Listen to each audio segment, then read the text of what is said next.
Hello students, अब हम अपनी problem of deficient demand and excess demand का चैप्टर आगे कंटिन्यू करेंगे, जो कि हमारी मैक्रो इकोनॉमिक्स क्लास 12 के लिए है और ये वीडियो नंबर 19 है।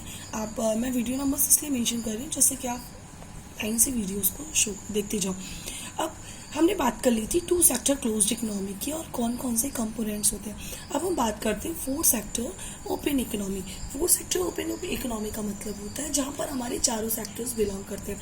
चारों सेक्टर, फर्स्ट सेक्टर हमारा हाउस होल्ड, सेकेंड सेक्टर हमारा producer sector, third sector government and fourth जो चीज़ हम एक्सपोर्ट या इंपोर्ट करते हैं, तो ये हमारी 4 सेक्टर ओपन इकोनॉमी कहलाती है।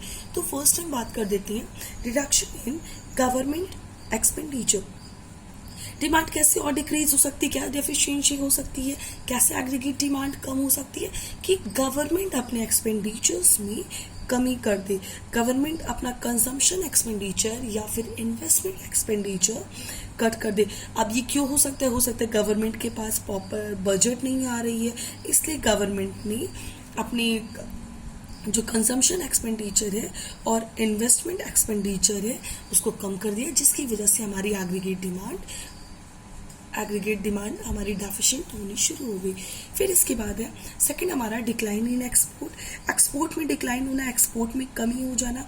हो सकता है कि एक्सपोर्ट हमें पता है, जैसे सिंपली टर्म्स कि हमें पता है कि जितनी भी हमारे एक्सपोर्ट होते हैं वो एग्रीगेट डिमांड के लिए बहुत ही इंपॉर्टेंट टर्म्स होते हैं।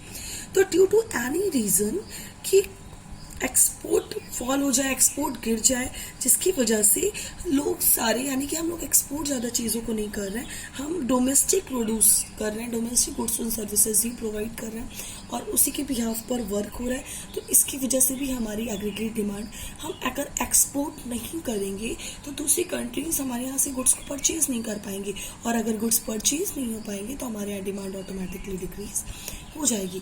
फिर next in rise in import. अब राइज इन इम्पोर्ट का मतलब होता है कि किसी भी चीज़ की अगर इंटरनेशनल प्राइस हमारे यहाँ के डोमेस्टिक प्राइस से कम हो रही है, जैसे सपोज हम कोई चीज़ बाहर की कंट्री से मंगा रहे हैं और उसकी प्राइस कम है, लेकिन हम वही चीज़ अगर अपनी कंट्री में खरीदते हैं या उसकी प्राइस ज़्यादा होती है तो हम कोशिश करते हैं कि हम इंपोर्ट करके चीज़ों को यूटिलाइज कर लें और ज़्यादा पैसे नहीं खर्च करें। तो राइज इन इंपोर्ट, हमने ज़्यादा इंपोर्ट करना शुरू कर दिया, बाहर की चीज़ों को मंगाना शुरू कर दिया, तो हमारा डेफिशिएंट डिमांड होने के चांसेस, डिमांड ऑटोमेटिकली डेफिशिएंट हो जाएगी, कम हो जाएगी। फिर नेक्स्ट हमारा increase in tax rate. Increase in tax rate का मतलब होता है कि गवर्नमेंट ने अपने टैक्स का रेट बढ़ा दिया, जिससे कि लोगों के ऊपर टैक्स रेट का बर्डन ज़्यादा हो गया। अब टैक्स रेट का बर्डन होने इसका सबसे बड़ा होती है कि आपने टैक्स अगर इन्हांस किया तो रॉ मटेरियल की वैल्यू बढ़ जाएगी, साथ ही साथ फिनिश गुड्स बनकर तैयार होगा उसकी भी वैल्यू बढ़ जाएगी और मार्केट में लोगों के पास पैसे की कमी है, तो ऐसे टाइम पर वो उन चीज़ों को इजीली परचेज नहीं कर पाएंगे। तो इंक्रीज इन टैक्स रेट की कंडीशन में भी हमारी डिमांड डेफिशिएंट होने लगती है। अब इसके बाद हम देख लेते हैं consequence of deficient aggregate demand, कैसे, क्या रीजंस था, कैसे आती है। तो हमारी 4 क्रिटिकल सिचुएशंस होती है जिसकी वजह से इकोनॉमी में एग्रीगेट डिमांड डेफिशिएंट होती है। जैसे सबसे पहला है अंडर एम्प्लॉयमेंट इक्विलिब्रियम। अब अंडर एम्प्लॉयमेंट इक्विलिब्रियम की बात कर ली तो अंडर एम्प्लॉयमेंट का मतलब होता है कि ऐसा टाइम जहाँ पर हमारी ऑर्गेनाइजेशन या फिर हमारी कंट्री में लोगों के पास सारे के सारे लोग एम्प्लॉयड नहीं है, बहुत सारे ऐसे लोग हैं जो अनएम्प्लॉयड हो गए हैं और इसकी वजह से अभी जैसे हमने पिछले वाली वीडियो में देखा है, हमारा इक्विलिब्रियम अपनी जगह से वापस बैक साइड पे बैकवर्ड आ जाता है, जिसकी वजह से डिमांड में कमी हो जाती है। तो अंडर एम्प्लॉयमेंट का मतलब होता है कि कंट्री हमेशा जो इक्विलिब्रियम फाइंड आउट करती है वो हमेशा फुल एम्प्लॉयमेंट के केस में करती है, और अंडर एम्प्लॉयमेंट में हमारी जब कंट्री फुल एम्प्लॉयमेंट का केस नहीं ले पा रही हो, जहाँ पर लोगों के पास इक्विलिब्रियम पूरी तरह से फाइंड आउट नहीं हो पा रहा है। तो अब इसके पास हम इसको एक साथ देख भी लेते हैं। तो ये वाला हमने ग्राफ डिफाइन किया और साथ ही साथ इसमें डिफ्लेशनरी गैप भी डिफाइन किया है। ये ग्राफ है जहाँ पे मैंने एग्रीगेट डिमांड डिफाइन की है एक्स एक्सिस पर और वाई एक्सिस पर वाई एक्सिस पर हमने एग्रीगेट डिमांड डिफाइन की है और एक्स एक्सिस पर इनकम, आउटपुट और जीडीपी को डिफाइन किया है। एज यूजुअल 45 डिग्री पर हमारी वाई जा रही है यानी कि इनकम जा रही है। अब यहाँ पर हमने शो किया है एक लाइन ADP सॉरी एडीएफ का मतलब होता है aggregate demand of full employment case, और सेकंड हमारी एग्रीगेट डिमांड जहां पर हमने फुल एम्प्लॉयमेंट लिया है तो मुझे ई पॉइंट पर इक्विलिब्रियम मिला। लेकिन सेकंड यहाँ पर मैंने एक और लाइन ड्रॉ की है क्योंकि मैंने बात की है डेफिशिएंट डिमांड की, डिमांड में होने वाली कमी की बात की है, तो एक और लाइन हमने ड्रॉ की नीचे की साइड पर जो मेरी एडीपी है, जो मैंने सोच रखी है कि इतनी डिमांड होगी, एडीपी डिमांड है, और ये केस हमारा कब आएगा, अंडर एम्प्लॉयमेंट के केसेस में आएगा। तो जो इन दोनों के बीच में कमी हुई वो हमारी डेफिशिएंट डिमांड कहलाती है।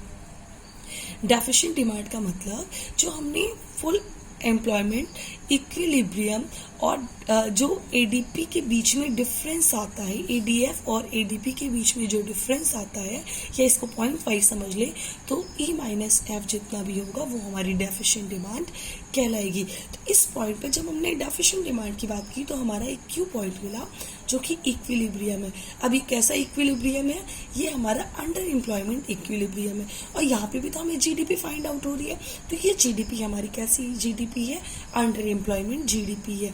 जबकि इसके पहले जब हम फुल एम्प्लॉयमेंट का केस देख रहे थे तो हमें यहाँ पर इक्विलिब्रियम स्टक कर रहा था और इस पॉइंट पर हमारी जीडीपी मिली। अगर आप ध्यान से देखोगे तो इस पॉइंट पर हमारी जीडीपी ज्यादा है, यानी कि आउटपुट ज्यादा है, और इस पॉइंट पर हमारा आउटपुट कम हो गया। तो अंडर एम्प्लॉयमेंट के केसेस में इक्विलिब्रियम हमारा अंडर एम्प्लॉयमेंट का मिलता है। डेफिशिएंट डिमांड अगर हो जाएगी तो उस कंडीशन में हमारी जीडीपी भी अपने आप कम हो जाएगी, जीडीपी भी अपने आप गिर जाएगी। अब इसके बाद हम बात करते हैं डिफ्लेशनरी गैप।